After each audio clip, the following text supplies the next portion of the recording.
সপ্তম শ্রেণীর সুপ্রিয় শিক্ষার্থী, আজকে তোমাদের ইংলিশ টেক্সট বুক থেকে unit 6 lesson 8 the selfish giant স্বার্থপর দৈত্য এর গল্পটির প্রথম অংশ আমরা বাংলা অনুবাদ সহকারে বোঝার চেষ্টা করি।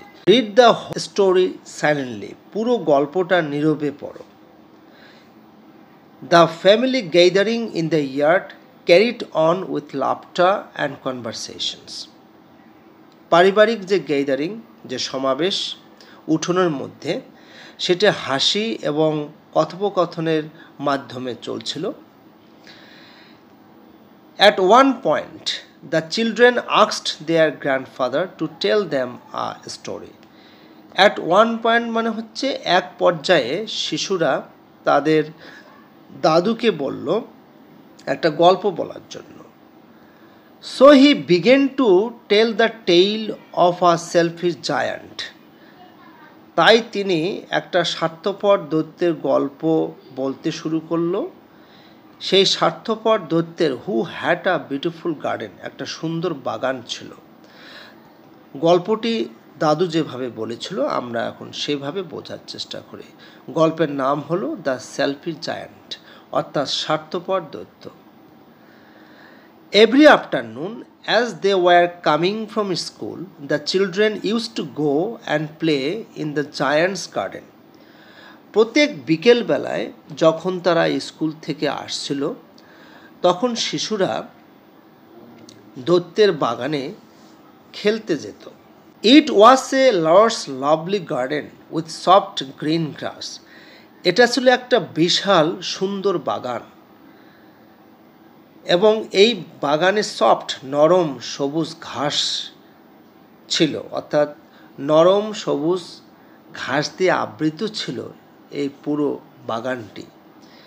Here and there over the grass stood beautiful flowers, এবং যেখানে সেখানে ঘাসের উপরে সুন্দর ফুল ছিল, সুন্দর সুন্দর ফুল ছিল। All around the garden were trees filled with sweet fruit. সারা বাগান জুড়ে গাছগুলোর মধ্যে মিষ্টি ফল পরিপূর্ণ ছিল, অর্থাৎ বাগানের ভিতরে যে গাছ রয়েছে এই গাছের মধ্যে মিষ্টি ফল ছিল। প্রত্যেকটা গাছে কিন্তু মিষ্টি ফল দিয়ে পরিপূর্ণ ছিল। এটা সারাটা বাগান জুড়ে। অল অ্যারাউন্ড দ্য গার্ডেন অর্থ হলো সারা বাগান জুড়ে। The birds sat on the trees and sang songs sweetly that the children used to stop their games in order to listen to them. পাখিগুলো, গাছের মধ্যে পাখিগুলো এত সুন্দরভাবে গান গাইতো যে শিশুরা তাদের খেলাধুলা থামিয়ে দিয়ে পাখিদের গান শুনতো, অর্থাৎ তাদের মানে পাখিদের গান শুনতো। How happy we were here, they cried to each other. তারা একে অপরকে বলল যে আমরা এখানে কতটা সুখী। One day the giant came back. একদিন দৈত্য ফিরে আসলো। He had been to visit his friend in a distant land. সে একটি দূরবর্তী জায়গায় তার বন্ধুর সাথে দেখা করার জন্য গিয়েছিল। And had stayed with him for 7 years. এবং সেখানে তার বন্ধুর সাথে সে 7 বছর অবস্থান করেছিল। 7 বছর সে ছিল এবং এই 7 বছরে এই শিশুরা বাগানের মধ্যে এসে তারা খেলাধুলা করেছিল। When he arrived, he saw the children playing in his garden. যখন দৈত্যটি পৌঁছল, তখন সে শিশুদেরকে তার বাগানে খেলতে দেখল। What are you doing here?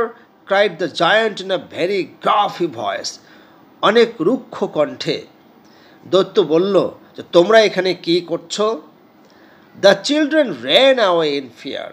শিশুরা ভয়ে এদিক সেদিক পালিয়ে গেল। My own garden is my own garden, said the giant. দৈত্য বলল আমার বাগান মানে এটি আমার এই বাগান। I will allow nobody to play in but myself. আমি ছাড়া এখানে কাউকে খেলার অনুমতি দেব না। So he built a high wall all round the garden and put up a notice. তাই সে বাগানের চারিদিকে একটা উঁচু দেওয়াল নির্মাণ করলো এবং একটা নোটিশ টাঙিয়ে দিল। নোটিশটি হলো, ট্রেসপ্যাসার্স উইল বি পানিশড, অনধিকার প্রবেশকারীদের শাস্তি দেওয়া হবে। সুপ্রিয় শিক্ষার্থী, তোমরা অবশ্যই গল্পটি বুঝতে পেরেছ এবং এখানে বাংলা অনুবাদ দেওয়া আছে এবং পুরো ফাইলটি ডেসক্রিপশন বক্সে দিয়ে দেওয়া হবে। তোমরা এটি ডাউনলোড করে নিয়ে আবার পড়ে নেবে। আজকে এ পর্যন্তই। সবাই ভালো থাকবে।